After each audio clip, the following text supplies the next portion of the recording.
Welcome to the Music is My Life podcast from Berklee Online. I'm your host, Pat Healy, and take note of Kate Stables. She is the main force behind This Is the Kit, a band she formed in the first decade of this century, first appearing on record on the 2006 compilation Folk Off, which also featured acts like Animal Collective, Blitzen Trapper, Laura Cantrell, and so many more. Currently based in Paris with her partner Jessie Vernon of the band Morningstar, she got her start in the UK, growing up in Winchester, England, where her first musical memories are of her folks. Let's let her tell you all about it. I guess realistically, earliest musical memories would be my parents, mainly my dad, I think, playing the guitar and singing songs to me and my sisters. And then once we sort of got a little bit older, me and my twin sister would sort of sing together, I guess along to records, along to music that was in the house, but sometimes just on our own in our bedroom when we were sort of tidying our room or whatever. I guess family music, first of all. There's kind of old cassette tapes of my dad sort of, I guess things that you record for the grandparents at Christmas, you know, just doing a cassette of like singing songs with the kids. So that exists in our family archives, and it's hard to know how much of that is memory or how much of it is just me knowing that the tapes exist. But yeah. What was your dad playing? His own songs or traditional songs, or mixture of, I guess at that point he wasn't playing his own songs because he was just playing whatever songs he could convince his daughters to sing so that the grandparents would have something to listen to. So it was just songs that kids like to sing. There was a song that I really remember him singing about someone called Kate. Who is it? I wish I could remember the name, but it's like, well, I had a little daughter and my daughter's name is Kate and she's every bit mischievous as a kid and on a skateboard. And like there's this kind of whole song about this kind of child called Kate, but I can't remember who did it. I want to say Ralph McTell, but I'm pretty sure it wasn't Ralph McTell, but it was, you know, some 60s folk guy. And so just songs like that, silly folky sing along with your toddlers songs. And what's your sister's name and what's her theme song then? So my twin sister's called Emily, and I guess unofficially she kind of got For Emily Wherever I May Find Her. Mm-hmm. But I don't remember him singing it, but I remember sort of thinking that was kind of her song. And there's a line in it that I think someone misheard once as with tuna for a lamplight, but actually I think it's juniper and lamplight or something, is it? But anyway, I like the idea that it's with tuna for a lamplight. That's great. You mentioned your father, he might not have been playing his own songs, but he is a songwriter in his own right? Yeah, he likes writing songs. What he usually does is kind of reworks songs and melodies that he loves already by other people, and he'll kind of write his own lyrics to them. For my wedding, I think he was a bit nervous at the idea that he had to do like a Father of the Bride speech. I definitely didn't want him to feel forced into doing it, but instead he decided to write a speech in the form of a song, but it was to the tune of a Bob Dylan song. So it's kind of, that's the sort of thing he likes doing. And recently he, like at the beginning of the lockdown adventures, he wrote a song called he wrote a song called Isolation Row along to Desolation Row. So like he likes writing and playing it for his own pleasure and to play to his daughters and stuff. Is it just you and your sister in the house growing up? There's 4 of us. There's 2 sets of twins. So there's me and my twin sister Emily, and then there's Annie and Jane, who are the 2 older sisters. My dad had his hands full. Well, both my parents had both of their hands full. It makes sense that you connected so well with the national guys, though. Yeah, it's funny the number of twins I encounter.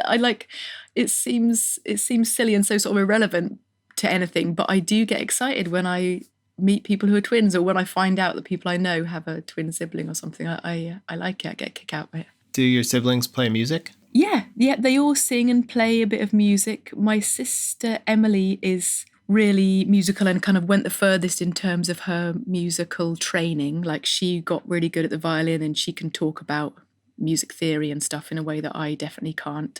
But yeah, she's great. I love it when we get to play music together. For sort of years now, my dad has done a gig a year at the local pub in Winchester where we all grew up. He's played every year for the New Year's Eve thing at the pub, and he gets as many of his daughters and their friends and relations to play. So it's like a yearly family band project. And it's always a real pleasure to see my sister on bass just sort of flying in her element. And are you the only one who went professional? Yeah, I'm the only one that has done it for their job. Yeah. So growing up, you said Emily went further than anybody else in musical training. How extensively did you pursue musical training? Really not very extensively. Yeah. Let's think. Well, I guess like my dad showed me a few chords on the guitar when I was little, when I was old enough to kind of hold one of his small guitars. But then my two older sisters had learned cornet when they were at primary school. And so there was a couple of cornets rattling around. And so when I was old enough and had all my teeth in and stuff, I started having cornet lessons. And then I sort of graduated to trumpet. It's basically the same thing. But anyway, I got a trumpet at one point. But I was so bad and I was so scared of my 20-minute lessons that I had once a week. You know, I was a real wuss. and I didn't rehearse, I didn't practice enough. And I limped along with the trumpet until my GCSEs, which is like when you're like 16. And then I didn't really play it much after that, stopped having lessons. And yeah, I'm worse than ever at the trumpet, but I still like playing it occasionally. I like sort of using it as a kind of a breath exercise instrument. And my partner runs a community orchestra, so sometimes I'll like join in at the back with my really bad trumpet playing. That's really fun. And does everybody in the orchestra know that you make a living as a musician? Yeah, they know. I think they get a kick out of how bad I am at the trumpet. Just like, you know, I'm not as the smoke screen of whatever, of, you know, being in a band or whatever is gone when I play the trumpet. That's great. So growing up, you only went so far with the lessons, but when did you start playing with other people? I think sort of a fairly common story for everyone. I started playing with other people when I was a teenager and like hanging out with my mates, and we'd learn songs of bands and artists that we liked and like play them to each other and play them together. And then that led on to sort of playing at the local open mic night. My friend Sam was a really big influence on me musically. He introduced me to loads of bands and artists that I liked, but also he was kind of running the open mic night at one of the pubs in Winchester where I grew up. And so every Monday night, me and all our kind of friend gang would go and play and listen, and then that would lead on to us like being asked to open for bands that would come through town and stuff like that. Usual open mic to opening slot to playing gigs, stepping stones. And what sort of stuff were you getting into around that time? It's interesting because, like, if you examine your recorded output, it's not exactly entirely clear what the influences are, you know, beyond the folk traditions. I have trouble discerning. Yeah, I feel like it's sort of fairly common. Like, people make music with the tools they have, and it's not always the music that they have spent a lot of time listening to. I mean, sometimes it is. But with me, I guess, let's think, it depends kind of what age I was, which year. It's hard, isn't it? But a lifetime of listening to music to sort of reduce it down. But I think, so a lot of the stuff that my friend Sam introduced me to was things like the Beta Band and a band from the UK called Sun House. And what else? I don't know. A friend of mine gave me a tape with some Lou Reed and Velvet Underground stuff on, and I listened to that. I sort of listened to that tape until it wouldn't play anymore because I really loved that. But then also, like, as a teenager, I really loved sort of trip hop and drum and bass, and was a really big fan of Tricky, and I really loved PJ Harvey. I guess maybe that was soaked in, and that was maybe a reason why I ended up moving to Bristol. Who knows? I was sort of drawn by the sort of drum and bass and like trip hop and West Country music scene a little bit, perhaps. And just, anything. I loved Bjork. I thought she was amazing. Really exciting sort of production on her records I hadn't heard before when I was a teenager. What else? Big influence by Ani DeFranco. She introduced me to her records introduced me to the sort of concept of detuning your guitar and using a capo. That was it then. I was never going to make any more progress on the guitar. Once I realised I could retune it and move the capo around, my learning chords just went out the window. I was just like, great, I can just have fun doing this and not learn anything about how to play the guitar.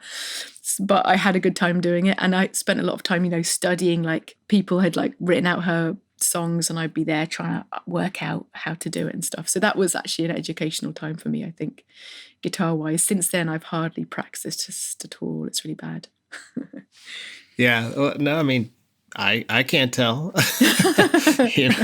Listen, it's funny too, like listening to the songs and then reading like reviews of things. I wonder if you get offended at all when people like mention like rudimentary banjo playing or things like that. I don't get offended, but I definitely don't want to like mislead anyone. I don't play the banjo properly. Like I don't do all the sort of clawhammery techniques. I don't. I've never learnt anything like that. Not yet, anyway. There's still time. Right. But I just play it kind of basically how I play the guitar, but differently because it's a different instrument. That's my relationship with the banjo. But I love it, and I like banjos, but I don't want to pretend to be some kind of banjo aficionado. Right. But I think I get offended even as a reader when I read somebody saying like the word rudimentary, because it's like, if it sounds good, it sounds good. It doesn't have to be the perfect technique, Oh yeah, I'm a very rudimentary person. I'm not. I am. I'd be offended a lot of the time if I minded like how basically I did things. I mean, yeah, I guess if I minded how basically I did thing, I'd work on making it less basic. But no, I'm a real like musically. I think I'm fairly simple in my approach, and I don't mind. Yeah, no, it's great, but and you're where you are, and you seem to be still finding joy in making music. Yeah, and I've got loads of room for improvement. So like, I'm not about to run out of things to learn. So right, it's just the journey continues on getting better at stuff. What is the instrument that you do feel most comfortable with? Is it guitar or voice, or you're an amazing whistler too? Yeah, I do like maybe whistling. Maybe I can answer that question with whistling. But to be honest, there's a few whistling techniques I would really love to learn that I haven't mastered yet. I mean, there's most of them actually. I'm not that great. What am I saying? Anyway, I guess singing is my main instrument in that it's what I'm kind of most... is sort of a bit more adaptable. Like if someone says, will you come and sing on this thing? I can do it. Whereas if someone was to say, can you come play guitar on this thing? I probably wouldn't be able to do it. And I don't know how much of that is a confidence thing or a psychological thing, but I feel a bit freer with the relationship I have with my voice. Like I'm pretty limited in my guitar and banjo abilities. So maybe voice is what I feel most comfortable with. But in terms of, idly playing music and enjoying myself, I just love just sitting around with my banjo. It just is a really enjoyable way to pass the time, playing the banjo. Right. Tell me about the first songs you wrote. The first songs I wrote, well, I feel like I remember writing some like instrumental stuff when I was doing my GCSE music. So I was sort of 15 or 16 and too shy to sing in front of anyone. So I wrote some like guitar bits. And then after that, I started getting braver and writing words. So I guess, again, I was like 16 or 17 and then started playing songs I'd written the open mic nights and things. I feel like they were probably pretty similar to the songs I write now, just sort of thinking about situations and landscapes and emotional reactions to those things. I used to love doing instrumental stuff. I had a Tascam 4-track, still got it now, in fact. It's still going strong.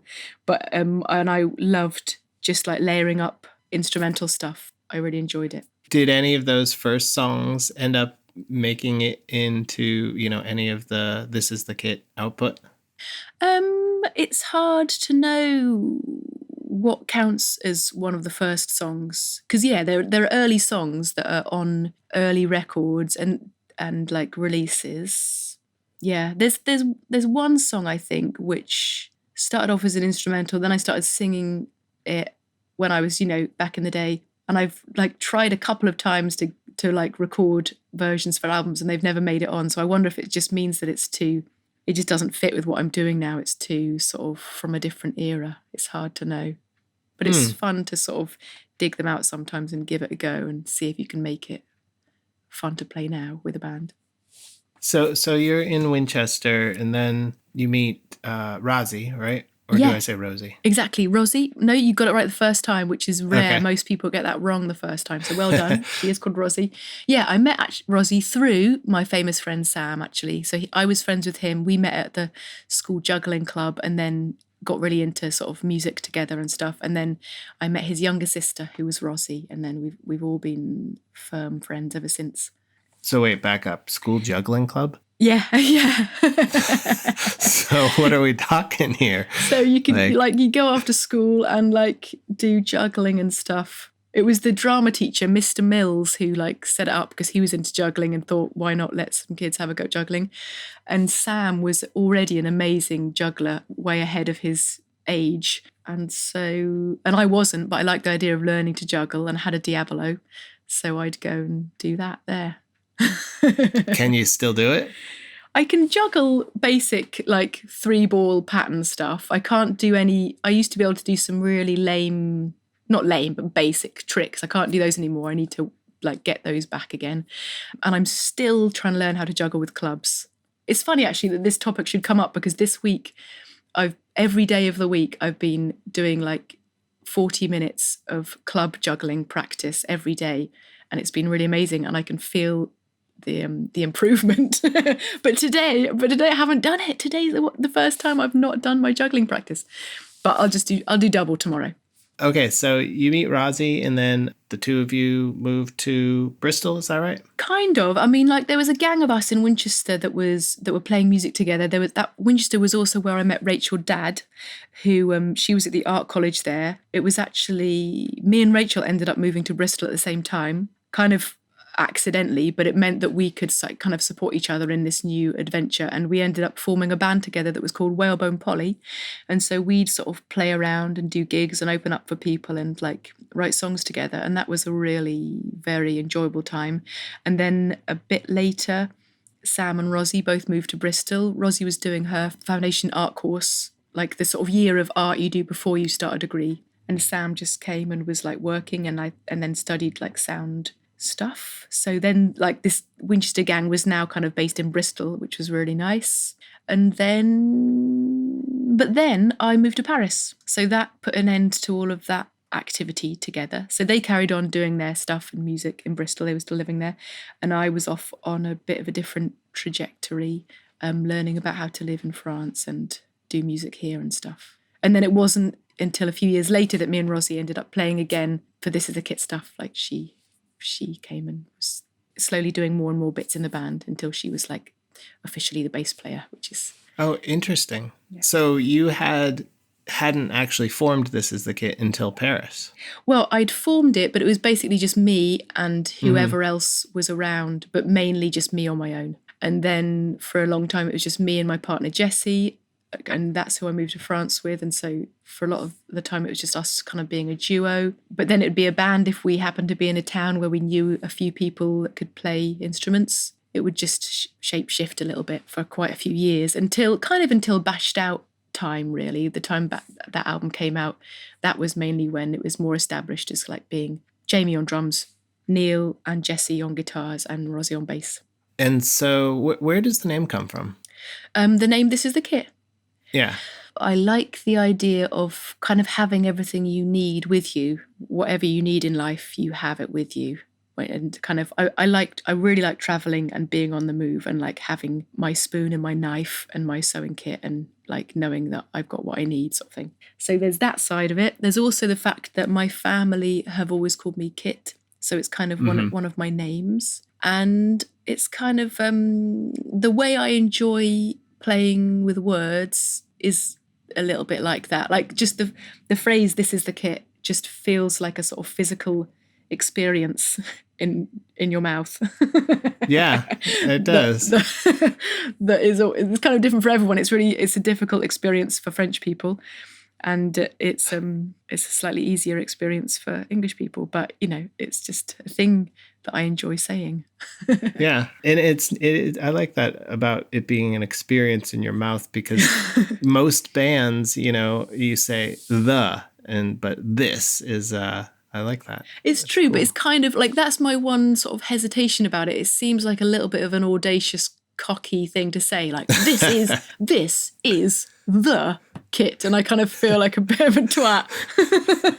Like the idea, it's really naive of me to not for that to have not occurred to me when I was kind of thinking of something to call my project, because it does sound a little bit cocky, doesn't it?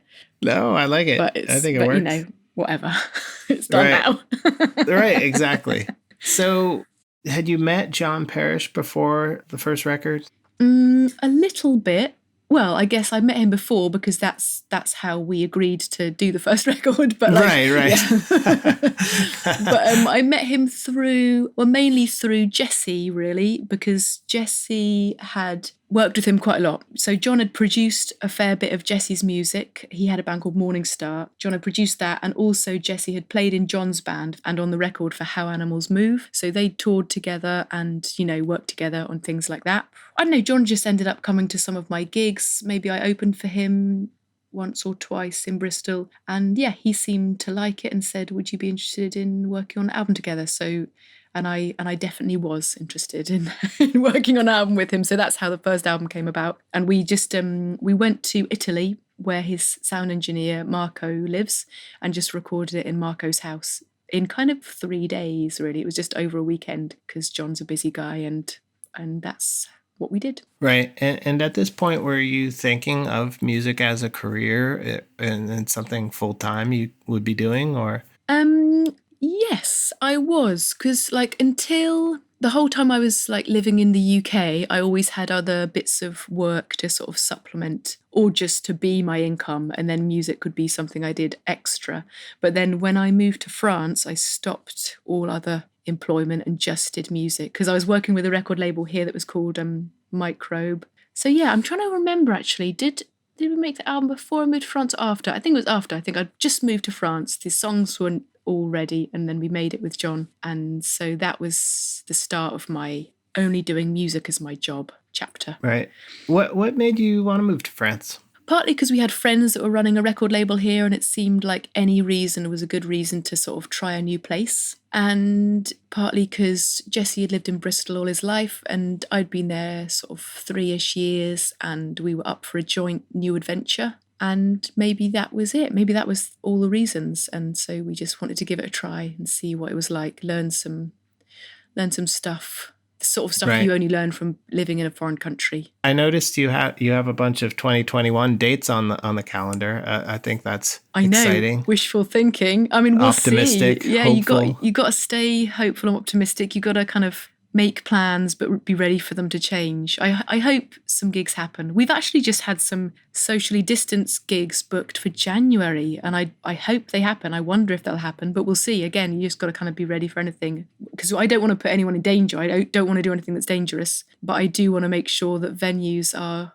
getting supported a little bit. You know, it's hard. It's like so many people's livelihoods, and also just the well-being of audience members. Like, we need gigs. We need to go to gigs and have that shared experience. So I hope it can all happen sooner rather than later, and safely. Yeah, definitely. Now, when you did move to Paris, did you know French, or did you have to learn it really quickly? Or I didn't know French. I had to learn it, but I did not learn it quickly. I had the crippling English shame of not being perfect immediately. And so I didn't make any progress for years. And it wasn't until I realized that I could speak French with a really strong English accent and make mistakes, and people still understood me and they didn't give a shit. And then I was like, oh, great. And then as soon as I realized that, I started making loads of progress, because both my parents were French teachers, you see. So okay. My whole life, I was just so ashamed of not being good at French that it basically meant I didn't learn any French. I was so awful at it. Now that I've learned that I don't have to be perfect at French, I'm better at it. I'm making progress. Now I've sort of relaxed. My brain is relaxed and I can actually absorb it. But it's hard though. This year I've hardly spoken French at all because I've just been in my flat all year. So I need to get out and practice it a bit more. Right. Juggling and speaking French. Yeah, exactly. Need to practice makes perfect. Yeah, practice makes slow progress, I think, in my case, for both of those things. This Folk Off compilation, or Folk Off, what did that mean to you? Well, that just kind of came out of the blue and I didn't think about it very much. BBC DJ Rob da Bank played one of my songs on the radio, and it was amazing hearing my song on the radio for the first time ever. It was a real mind blower. So he had a record label and they got in touch and said, can we release this as a single? And so I said yes. And so it got released as a little 7-inch single and it got put on this compilation that they released.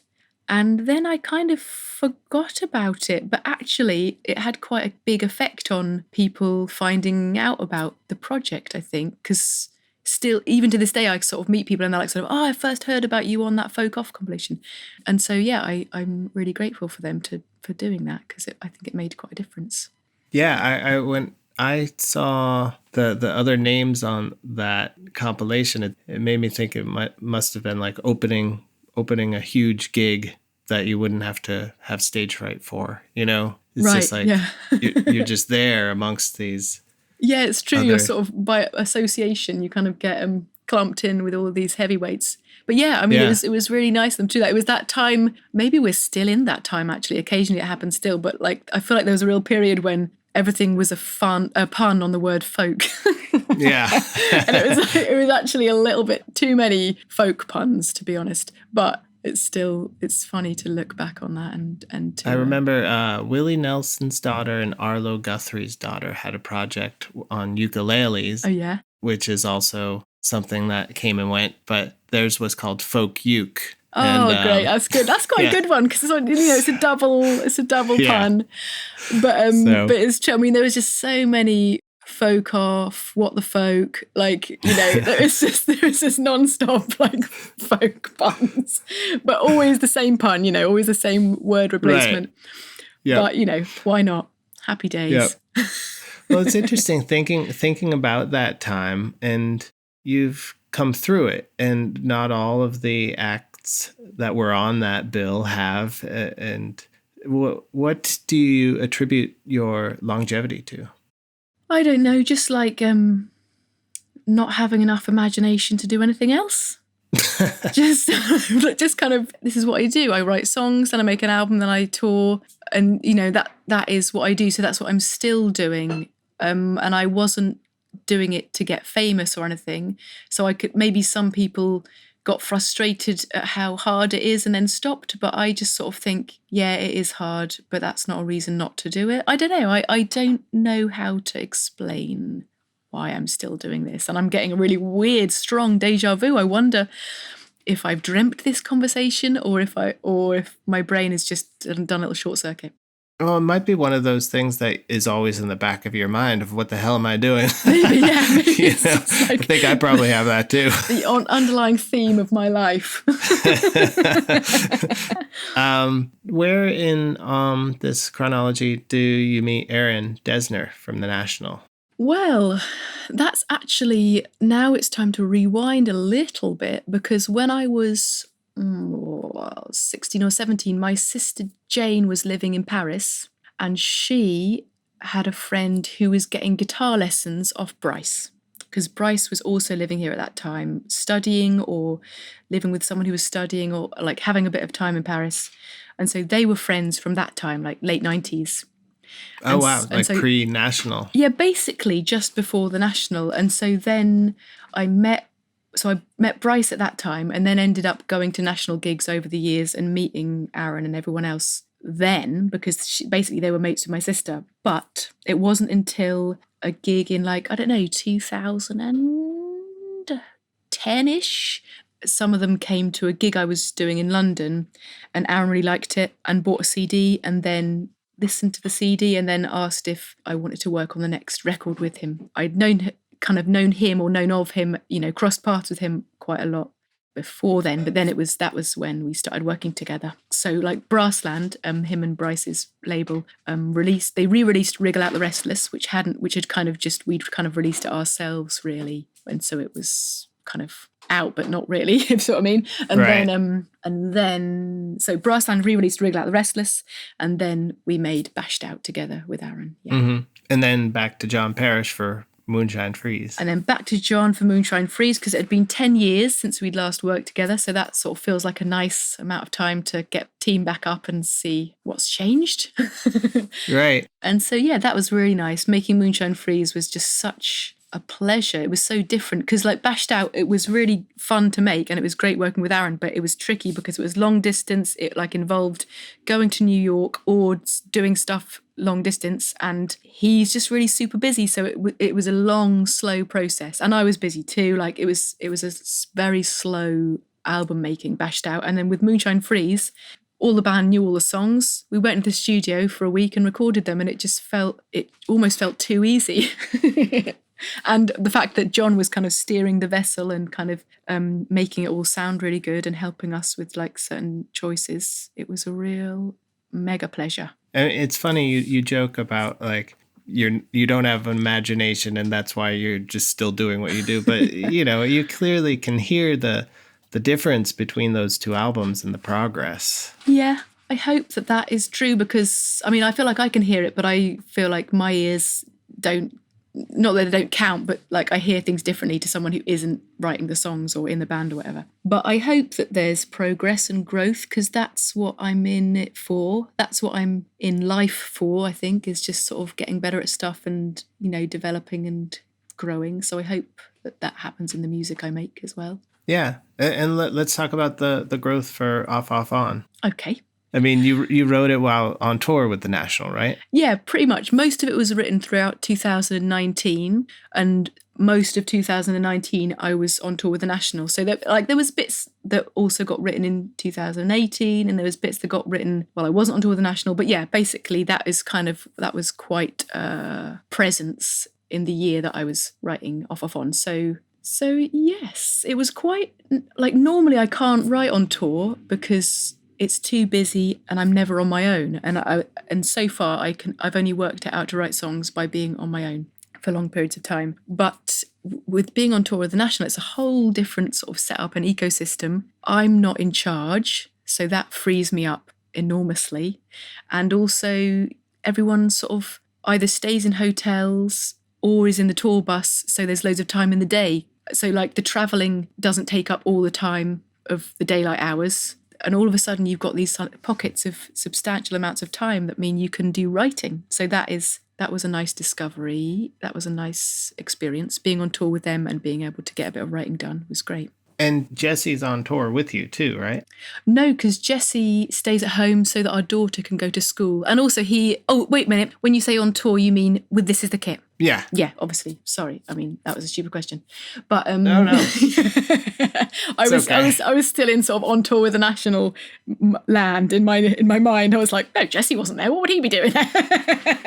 Wait. Oh, okay. So you were on tour with The National, like singing with them rather than I wasn't doing This Is the Kit. up. Yeah. I wasn't doing any This Is the Kit stuff. It was because it was for their album I'm Easy to Find, which was made with loads of female vocalists because it was the soundtrack to the Mike Mills film of the same title that was about a woman's life. I was one of the female voices on the album, and I was also someone who was available to be on tour that year. So I ended up being on tour, and me and an artist called Mina Tyndall were the two main voices for that tour, really, because we were available. Pauline is her non-artist name. She's Bryce's wife. So the two of us were kind of singing in the band that year, and it was really, really amazing. And yeah, so that's why I had more time, because I wasn't doing any This Is the Kit stuff when I was on tour with The National. It was just singing and then finding a little corner to write some songs in while I was waiting for, sound check or whatever. Wow, that must have been a totally different experience than all other touring experiences. Oh my God. I mean, I wonder if I'll ever have any experience anything like it. It was just so fun and exciting, but also really sort of calming and kind of therapeutic and educational. It was just really an amazing experience. I feel really lucky to have been able to go along on that. So you're writing all these songs and finding these quiet little corners in hotel rooms. And then what made you decide to work with Josh Kaufman? Well, I'd kind of decided it quite early in on the writing, like definitely before I'd had much stuff finished, maybe before I'd had anything finished, because I'd worked with him a bit before, a little bit at the People residencies, a little bit on a song that I sang with Aeneas Mitchell that he produced. Yeah, I knew that I really loved working with him and being in a room with him. I just love the way he's so intuitive and kind of natural, his relationship and his kind of existence in music. It's just a real pleasure to kind of be part of that and also to witness it. And he's just such good company. He's just a really excellent guy to hang out with and just to sort of laugh with and to enjoy the day with. So I just thought, right, this would be a really good person to make the next record with. So like as I'd be sort of, recording stuff in my room and then like sending him little scrappets of recordings and bits of songs and stuff. So he was kind of helping me through that and like encouraging me along, which was really helpful because I wasn't feeling amazingly confident about it all. So yeah, he was just a great kind of mentor and guide to be doing the album with. And did you guys record it right before lockdown? Yeah, exactly. Basically it was the first week in March we recorded it, and that was always the plan, pandemic or no pandemic. And so we finished the week of recording and then boom, all the doors slammed shut and everyone just managed to make it home in time to be in their respective countries for the next however many months of not going outside. So I feel really lucky that it got done in time. I mean, what a blessing. Not only that it got done in time, because post-production can happen remotely a bit easier than recording, So we mixed it remotely, but the recording happened and it was just such a gift. Not only because it got done, but also because we just had a week of a great time together, the band and Josh and Dan Goodwin, the engineer. We just had a lovely week. I loved it. And so it was a nice kind of final fling before not being able to see anyone. You must be really itching to play these songs out, right? Yeah, I'm itching to play them out. Mainly I'm just itching to play them with the band. I just miss playing with the band. It's going to be interesting when we hook up to do some rehearsing together because I'm going to be very rusty. I mean, I'm trying to sort of like top it up and like practice a bit on my own, but I don't know. It's funny, isn't it? It's the longest I've ever gone without doing gigs and playing with the band. Right. Yeah. How often do you and Jesse play when just around the house? Not as often as we should, but occasionally we'll get a little project on the go. Like recently I got really obsessed with that song, The Waters of March by Tom Jobim. You know, the one that goes it's classic like Brazilian 2-note tune. Oh yeah, and then it goes anyway, so I've got really obsessed with that song. And so we're learning it together. We're learning the words, and he can only learn things by transcribing them out, like all of the parts, like piano, guitar chords, and vocal line and flute part, whatever. He just sort of has to like transcribe the score, and then he can start learning it, which is completely opposite to me. I just have to listen to it over and over again, and then I've learned, and then I can kind of absorb it that way. But he has to like write all the notes out, which seems like such a big not waste of time, but very time consuming. I mean, it's just so time consuming. But he's done it. He's transcribed it all. And now we're at the phase where we try and practice it every day. Oh, that's cool. I love that you play outside of the genre you release music in. I think I need it. Partly just to kind of make sure certain muscles still work, but also just to have a change of scene. Getting to sing other stuff is good, and yeah, we try and trick our daughter into singing with us too, because she's good and she can hold her own line. Like she got the hang of like 3-part harmony stuff quite early, but now she's a teenager, she's really reluctant, and she'll do everything she can not to sing songs with us. Well, yeah. What does she think of her parents? I can't imagine. My son's 7, so he's not judging me yet. But does he? What do you think his opinion is? Has he got any opinion, or does he like it when you play music? Does he? He does, but he's started piano lessons, and cool. Now there is a little bit of the negativity going on. I'm like, I don't want to practice. But, yeah. And who does the piano lessons? Do you give him piano lessons, or is it? No. We have a person that he Zooms with. So. Okay, of course, because it's Zoom times now, isn't it? That's hard. Right. But it's been cool though. He's figured out like some of my songs too, which is really neat. That is really nice. But so how does your daughter relate with you and Jesse? I think she likes what we do. It hasn't always been the case. Like, it's funny because I hear her sort of humming my songs sometimes in the other room, and I just feel so touched that she's like up for it. I think part of it might be she's learnt now that some people think it's impressive to have parents that are in a band. So I feel like that's warmed her up to what we do. Before, I think it was a little bit more annoying to her or something, or like definitely when she was little anyway, because we'd be on tour together and I'd have to leave her for an hour while I played. And as a like toddler or whatever, that she definitely didn't want that to happen. So she had to learn at quite an early age to kind of make do without me for an hour and then catch up afterwards. But she didn't like my music for quite a long time. And I think it was because of that association with not having her mum for an hour. And equally, like even when I'd play music in the house, she could tell that I was kind of going somewhere else a little bit, because when you play music, you do leave the room a bit sometimes, or you're not 100% with that person anymore. And I think kids can sense that, and they often kick off a little bit when they know that you're not giving them 100% of your attention anymore because you're singing a song instead. So that, that's something that I think is probably a lot of people have encountered. Now she likes it. She used to say that she liked Jessie's music more than mine, but I think it's just because she didn't mind Jessie doing gigs as much as she minded me doing gigs. I don't know. She just sloped into the room and she's like grinning at me. She can hear me talking about her. Well, tell me this: what have you discovered from her? Well, that's a good question, because she's introduced me to loads. She mainly just like French pop artists that I wouldn't have stumbled across otherwise. So it was her that introduced me to Stromae, or Stromae. Are you familiar with Stromae? I know the name. But... He's a Belgian artist and is so talented and so brilliant. And he doesn't really do music anymore. He kind of had to stop because I think it wasn't doing him, the lifestyle wasn't going great for his health. But the music he made is amazing. He's got an album called Racine Carrée, which is so great. And so she introduced me to that. She introduced me to, well, actually, she's here. I can ask her, what have you introduced me to? Lizzo, she got me really into. Oh, nice. Although, to be honest, I actually think I introduced her to Lizzo, but then she got really deep into the songs and the albums. What else, Mo? It was RuPaul's Drag Race that introduced me to Lizzo. Oh, apparently it was RuPaul's Drag Race that introduced her to Lizzo, not me. Okay, I can't take the credit for that one. But yeah, what else did she get me into? There's a French artist called Suzanne who seems quite good. Who's the one that does stuff with her brother, Mo? They're in ski suits. Angèle. Yep, she introduced me to an artist called Angèle who seems pretty good as well. What did you say?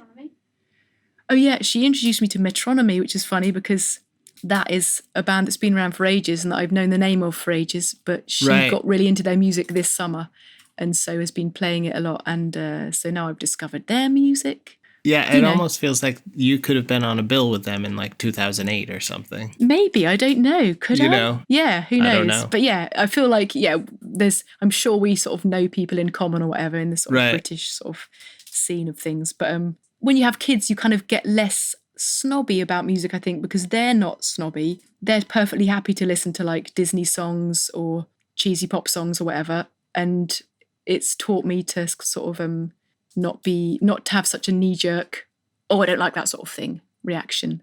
Yeah. At one point you were saying something a little bit self-deprecating, like I wrote about gardens or leaves or whatever.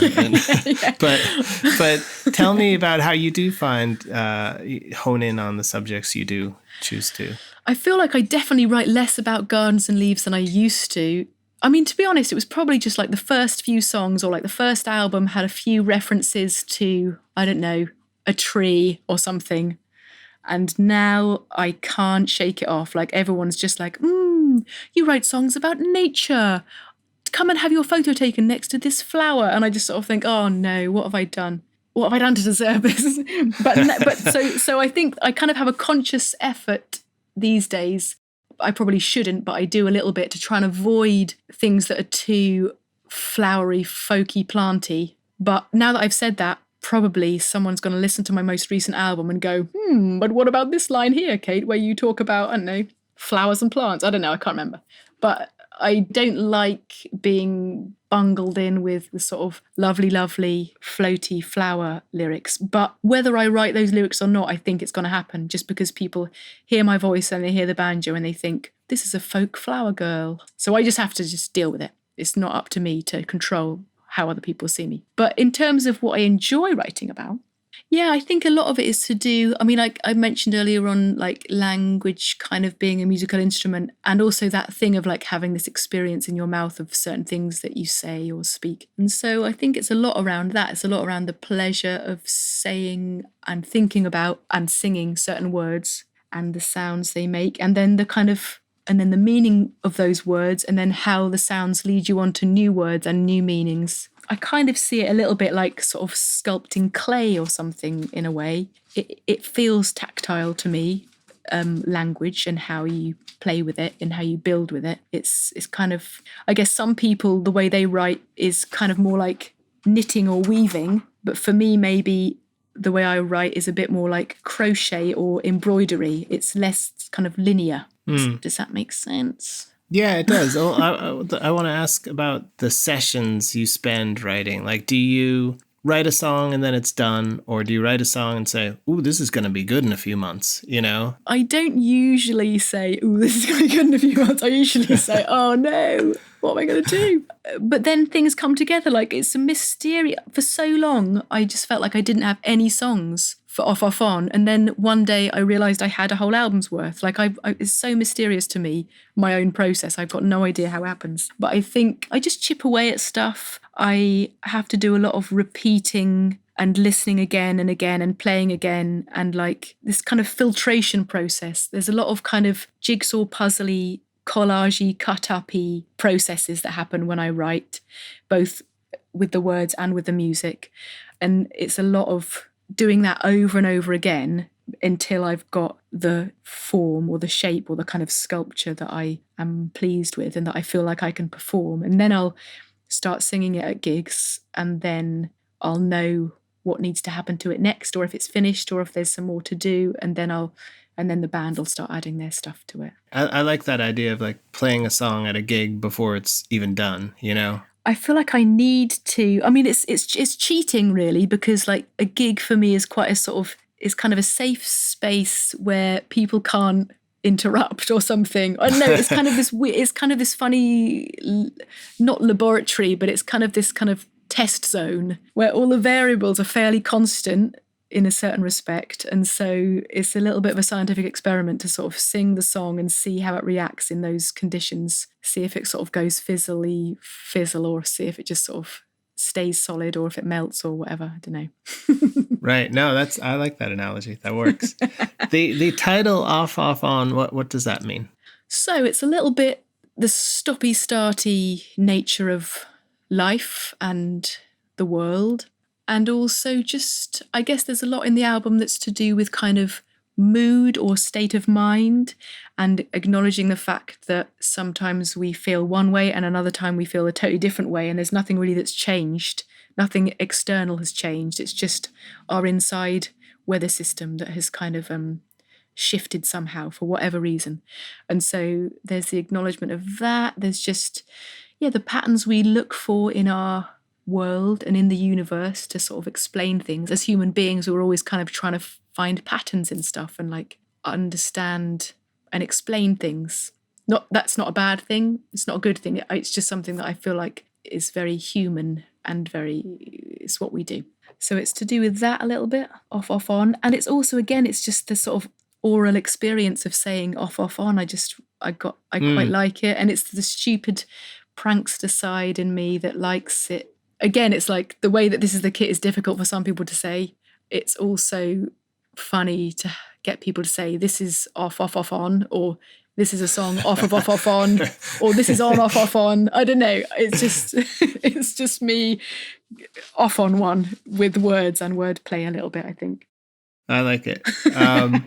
Again, I know you're being self-deprecating about just like, oh, this is just what I do because I don't know how to do anything else. But what is it, though, that keeps you involved in music? Well, it's just because I love it. And it's just because I know that it keeps me healthy, and I know that it keeps me interacting and in touch with people and encountering new experiences and new places and new people. I feel like it's just this vessel for life. I just couldn't manage without it. And so at the moment, I do it for my job. And as long as it's sustainable and that it's also kind of allowing for employment for other people, that is a reason for me to keep going. I think I love doing it, and I love that it can be a job for me and for other people too. So until that's no longer sustainable, it'll still be my job. But I do fantasize about just being a cleaner in a library. Really? Yeah. Why? Or just shelving books in a library, just working in a library, or just cleaning. Because some of the happiest days of my life was when I was a cleaner. And I love it. It's so nice. Well, I mean, I think they can coexist. I mean, I loved like doing manual labor because you just think about songs all day as you're mowing the lawns and it's doing true. that sort of thing. I mean, I do struggle, to be honest, I struggle with being my own boss. So I think I just really fantasize about someone else being in charge. I turn up, I do these tasks, it's done, I go home. I love that life. Whereas when it's up to me to like be disciplined and practice and get these jobs done and do this, I'm not good at it. But I think the universe gives you what teaches you the most. So this is why I'm in this line of work, probably, is because it's the line of work that teaches me the most and like helps me work on these areas of myself that need a little bit of development. So that's another thing that music is for me, I guess. It's a means of personal development. Music really is a means of personal development, isn't it? Words of wisdom right there from Kate Stables of This Is the Kit. The latest album is Off, Off, On. Hey, so if you want to work on some personal development in the new year, why not start with a Berklee online course? Because you listen to this podcast, you will receive $100 off of your first course. All you got to do, visit musicismylifepod.com and follow the instructions on that site. This episode was edited by Talia Smith, mastered by Jose David Vindis Mora. All visual assets coordinated by Mike DeBenedictis. Social media by Brooke Larson. Web assistance courtesy of Steve Zimmerman, Mark Thomas, and Joe McDonough. I wrote and recorded the Music Is My Life theme song, but the expert remixing comes courtesy of Lily Dickinson. Special thanks to Gabriel Reifer Cohen, Ashley Pointer, Matt Jacob, Talia Miller, and thanks to you for listening. This is our last episode of 2020, and I really appreciate all the support you've given over the past year. We'll be back in February. New episodes, new year, new developments. Let's embrace it, people. Stay safe and stay inspired.